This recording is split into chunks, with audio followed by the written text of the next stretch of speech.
इथे जर तुम्ही आपण चुकलो, इथे जर का आम्ही कसर ठेवली, कुठेतरी काटकसर करून भक्ती नाही केली, तर मग मात्र कुठे जाऊ याचा भरोसा. त्या भौरीमध्ये उडणारा एखादा कचऱ्याचा तुकडा त्या भौरी सोबत किती लांब जाईल सांगता येत, कुठे जाईल तेही सांगता येत नाही. दास गुणावावर मासला, दास गुणावावर मत पडी गॅरंटी. एका सामान्य भौलेने उचललेलं ते पत्र, शुष्क पत्र कुठे जाईल त्याचा भरोसा लागत नाही. तत्व या मनुष्य योनीमध्ये ज्याने भक्ती केली नाही, तो अभक्त असलेला जीव कुठपर्यंत जाईल सांगता येत नाही. विठ्ठल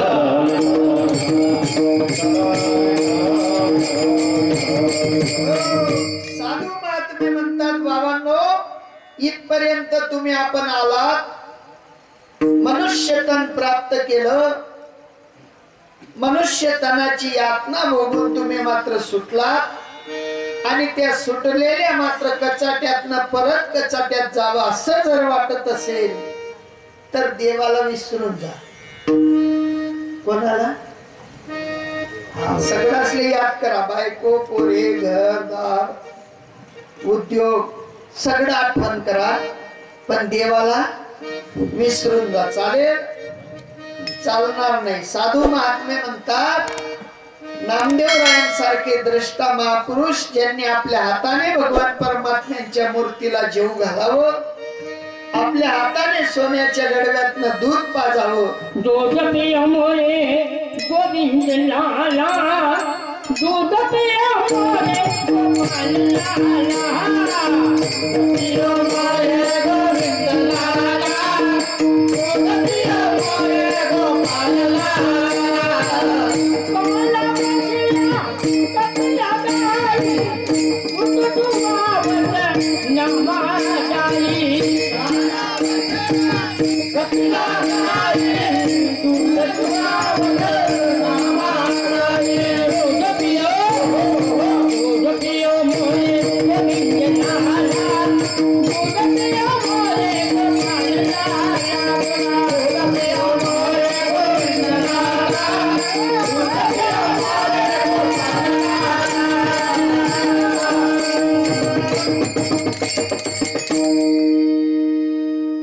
ज्या नामदेवरायांनी माझ्या परमात्म्याला सगुण असलेल्या मूर्तीला दूध पाजण्याची ताकद तयार केली, असे नामदेवराय महाराज तुमच्या आपल्यासाठी सगळ्यांसाठी याची यावत मनुष्य देहात आलेल्या समस्त महात्म्यांसाठी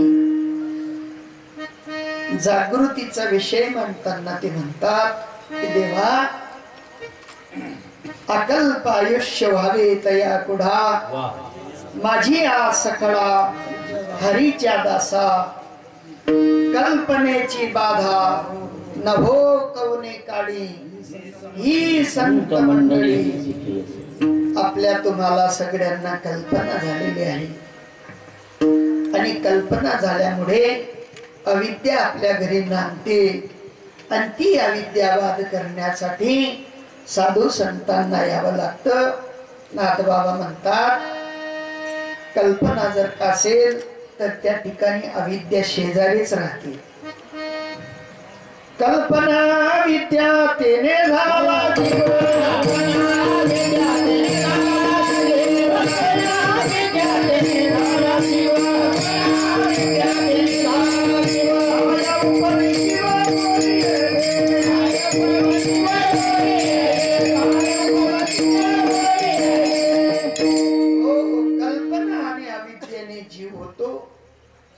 मायाकारित उपाधीमुळे शिवही होतो, पण जीवाचं आणि शिवाचं, मायाच्या या वेष्टीत असलेल्या शिवाला जीव जोपर्यंत जाणत नाही तोपर्यंत त्याची कल्पना जाणार नाही. तुम्हा आपल्याला भक्ती करायची सगळं जग सांगते, पण भक्ती करायची म्हणजे काय करायचं नेमकं?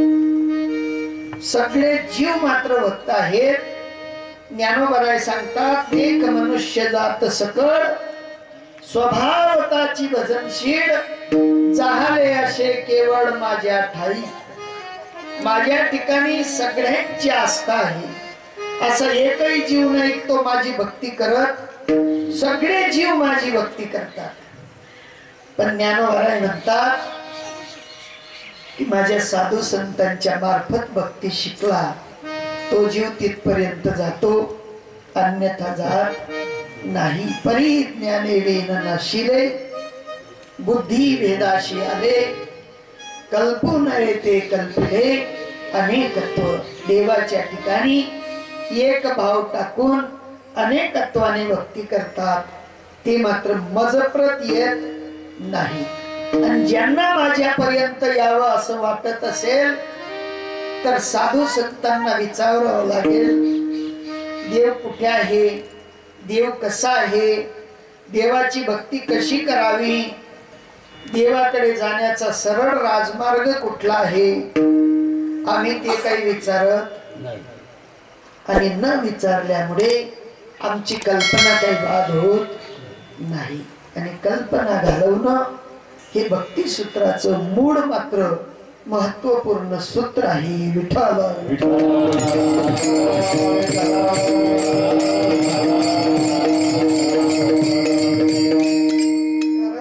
नाथबाबा परत सांगतात, कल्पनेपासून कल्पिला ठेवा, येणे पडे गोवा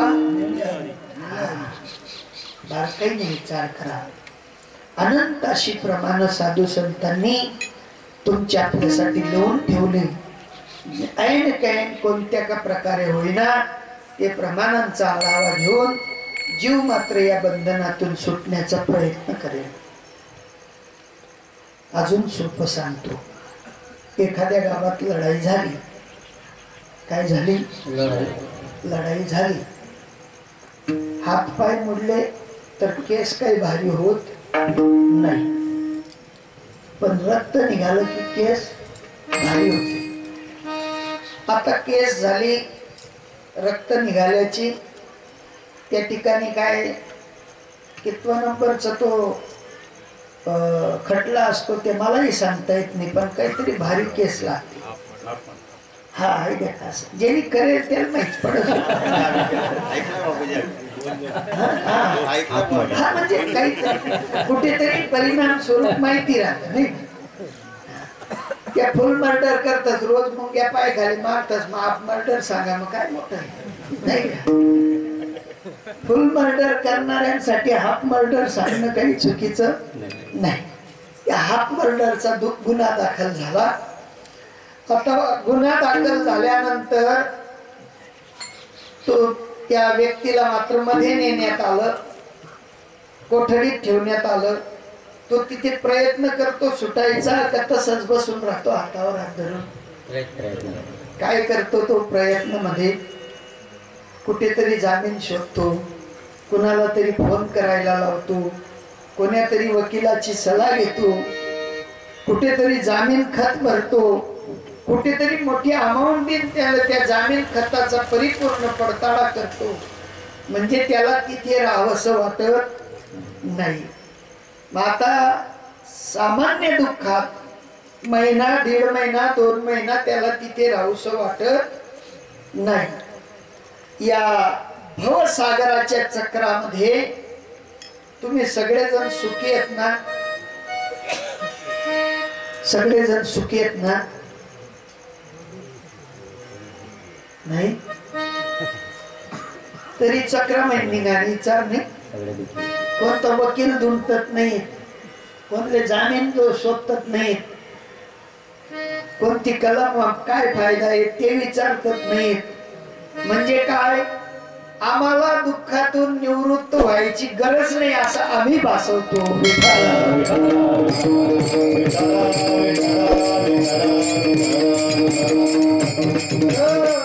साधू सारखे वकील पाहिजे, संतांसारखा एखादा पाठबळ देणारा मात्र जामीन पाहिजे। आणि ज्या वेळेला जामीन होतो, ज्या वेळेला सद्गुरूंसारखा महापुरुष मात्र आपली वकिली त्या देवाच्या साक्षीने करतो, त्या वेळेला आपल्याला या दुःखातून निवृत्त होण्याचा गोल्डन चान्स प्राप्त होतो.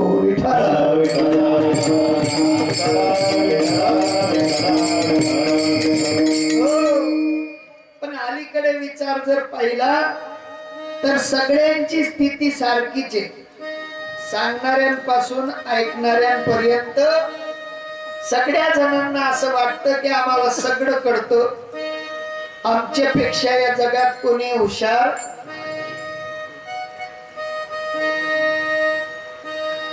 ज्ञानोबराय म्हणतात नाही तरी मी मूर्ख.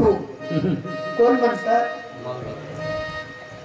आता ज्ञानवांपेक्षा काय आपण हुशार नसाल, तरी त्यांनी म्हटलं परी मी निवृत्ती दादांचा पाईक.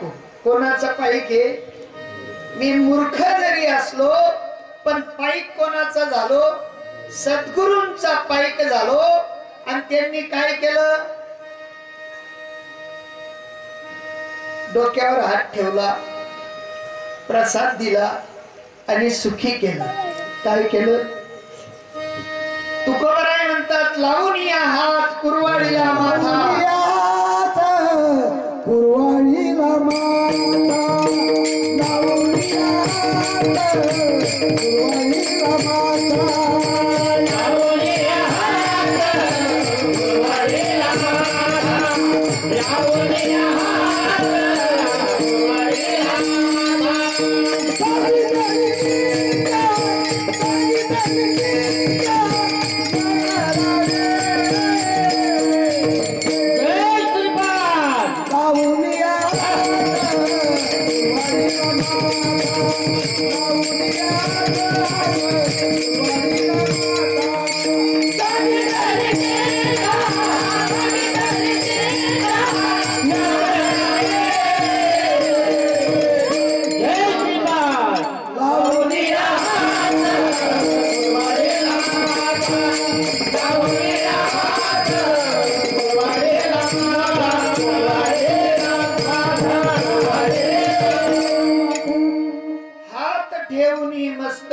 प्रसाद देऊनी केले, लावून हात कुरवाडीला माथा, सांगितली चिंता. तुम्हा आपल्याला चिंता आहे का साधूंचं चिंतन आहे आपल्याकडे? आमच्याकडे चिंता जास्ती बाबा. काल दिसलं महाराज कवई कवई कीर्तन वगैरे, कवई कीर्तनावरी कवय पुऱ्या खास, कवय पुऱ्या पसतील, कवय गरज नाही का? काय आमच्याकडे वैंदानं कवय भेटते उठवलिया कायाची चिंता, उठवलिया कायाची चिंता, उठवलिया कायाची चिंता, उठवलिया कायाची चिंता, आपल्या सोयीला ठेवी,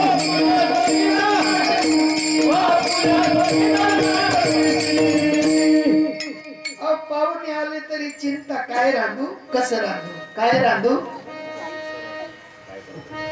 पाहुणा काही कलाकार खास का जाऊ नाही का? पण चिंता आम्हाला प्रत्येक क्षणाला चिंता सतवते.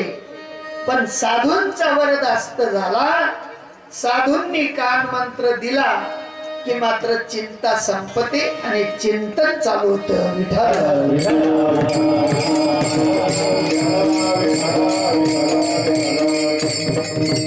चिंतेतून सुटण्यासाठी तुम्हा आपल्याला हा राजमार्ग आपल्या परंपरेने, आपल्या वारसाईने, आपल्या पूर्वजांनी जोपासून ठेवला.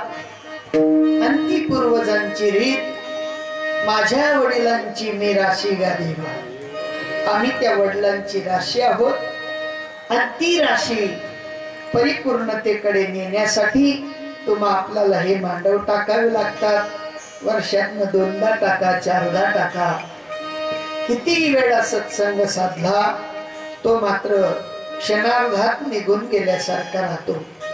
सुखाचे क्षण थांबत नाहीत पण दुःखाचे क्षण सरत नाही. म्हणून आपल्याला नित्य सुख उपभोगून सगळ्या जगाला सुख द्यायचं आहे, नाही का? आता आपण भोजन घेतलं, रात्रीचं सकाळीचं भोजन कसं होतं? छान होतं. जिलेबी कशी होती? वाह, किती सुंदर. त्याबरोबर काकडी, मस्त. त्याबरोबर गाजर. आम्हाला नाही भेटलं. ज्यांनी खाल्लं त्यांना गोड लागलं, पण ज्यांना भेटलं नाही त्यांनी नाही सांगून दिलं आम्हाला नाही भेटलं. आणि नामात का नाही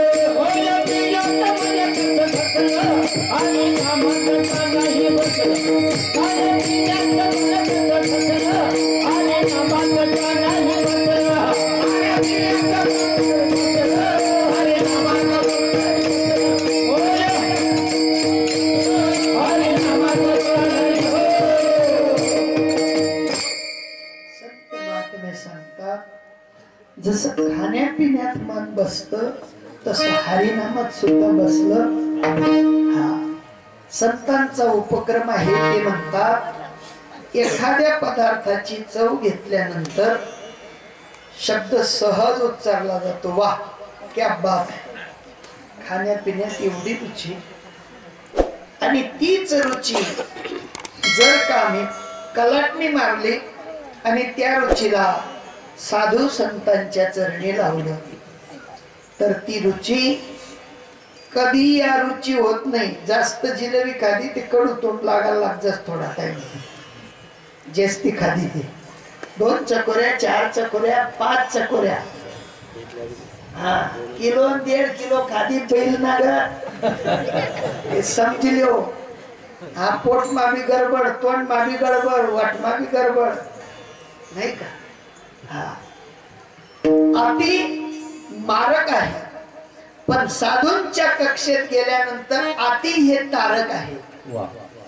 काय आहे? जास्त नाम चिंतन केलं तर ते तुम्हाला कुठल्या कुठे नाही का मुकुटमणी पर्यंत नेत. देव म्हणतात जो माझा भक्त असेल, जो माझ्या नामचिंतनामध्ये सतत रंगत असेल, मी त्याला माझ्या माथ्याचं मुकुट बनवतो. म्हणजे आमचा जो भाव आहे तारकतेकडे कमी आणि मारकतेकडे जास्त आहे. विठ्ठल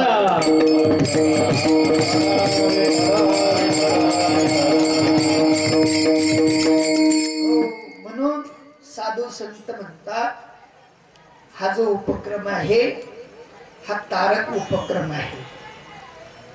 इथे कुठल्याही प्रकारची भिन्नता नाही, इथे कुठल्याही प्रकारचे टप्पे नाही, इथे कुठल्याही प्रकारचा लहान मोठा भाव नाही, इथे कुठल्याही प्रकारचा कमी अधिक प्रमाणाचा विचार नाही.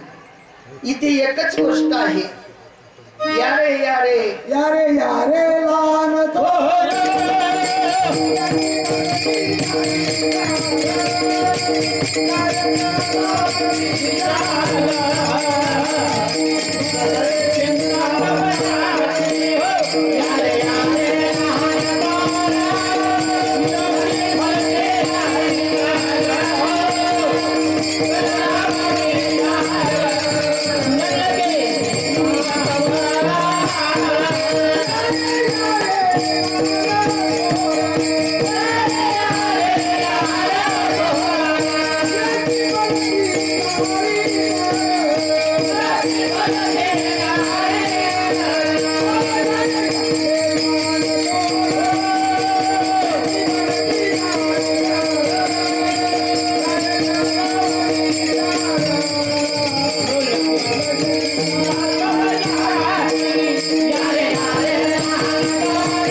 आहे.